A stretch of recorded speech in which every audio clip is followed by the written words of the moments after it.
Hey everyone, welcome to our channel.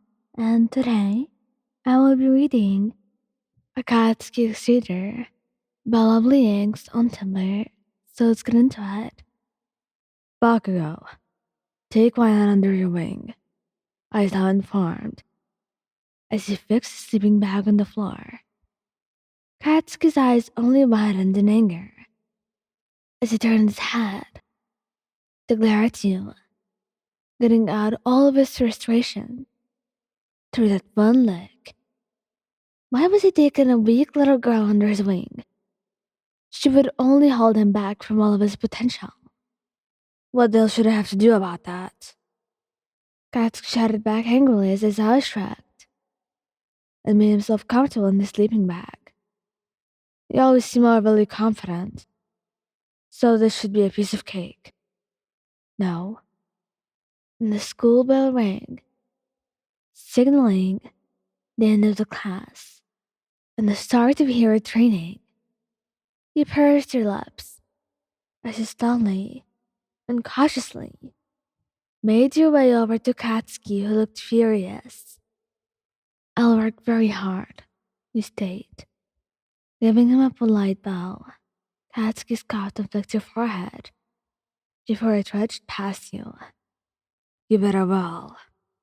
And as break time rolled around, the girls all came over to talk with you for a bit.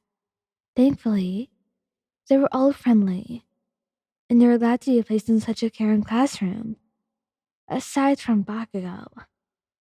So, what made you transfer?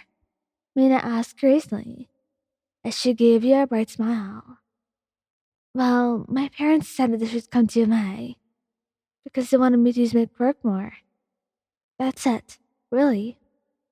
And just before the girls could reply, Katsuki and his loud explosions interrupted their friendly conversation.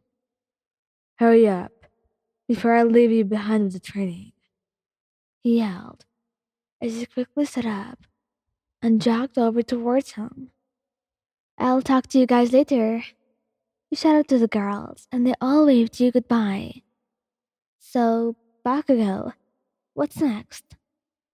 And training with Katsuki had lasted longer than you thought it would. It was tough and tiring, but you have never really used your quirk in such great ways before. Unfortunately, the downside to your quirk was that if you used it too much, you would get very sleepy and drained. And that was just what was happening right now. Just give me a moment, you told Katsuki as you squatted down onto your feet and let your heavy eyelids fall shut. You should be able to handle this. Stand up, he instructed, but you shook your head. If I use the quirk too much, I'll pass out of exhaustion. I have already exceeded my limit. Your breathing was heavy, and you were extremely tired by now. What the hell? You should have told me earlier, dumbass. It's not going to your fault if you pass the hell out. He rolled his eyes as he gently lifted you up to help you onto your feet. Where are we going? You asked quietly as Katsuki helped you back into the school building and into class. You can't train anymore, or you'll just pass out. So you have to rest here before you die or something.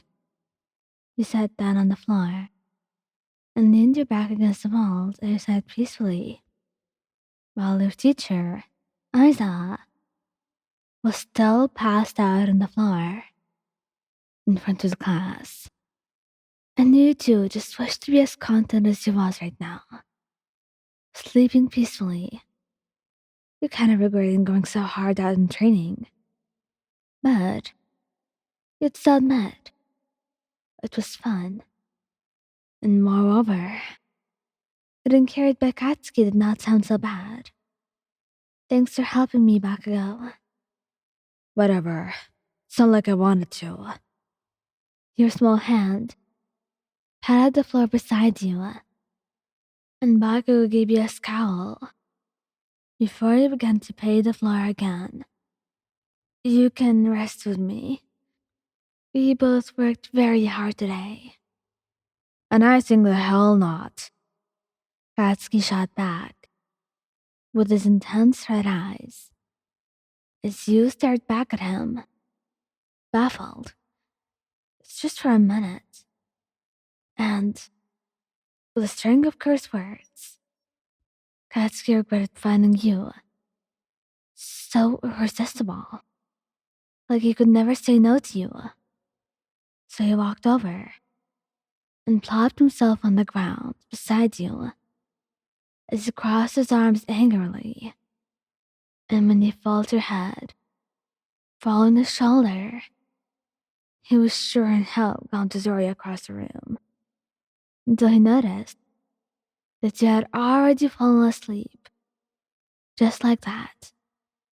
He didn't realize how hard he was actually training you, and did not really consciously think of the fact that you barely used your quirk in your usual day-to-day life.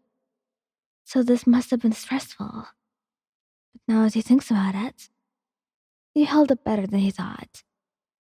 Sitting beside you would just be his way of praising you. After all, everyone wishes to be in the presence of Bakugou Katsuki, and you are no doubt lucky. You're a little shit, he mumbled, before he too closed his eyes. The soft hum of the empty class. I don't think we should be taking pictures of them, Kaminari-kun. Mandara sits nervously as he watches Tsubai snicker while taking photos. Imagine the look on his face when he sees those pictures. Kaminari cried quietly as he continued to snap multiple photos onto his phone. I wish I could sleep too. Hiroshima states with a frown as he thought about his comfortable bed back at home. And as he looked at Kaminari's pictures, he knew that there would be disaster occurring in the class very, very soon. Bakugou will flip when he sees this. Thank you guys for listening. Don't forget to like, subscribe, and comment. I hope you enjoyed listening to this as much as I did making it. Anyway, goodbye.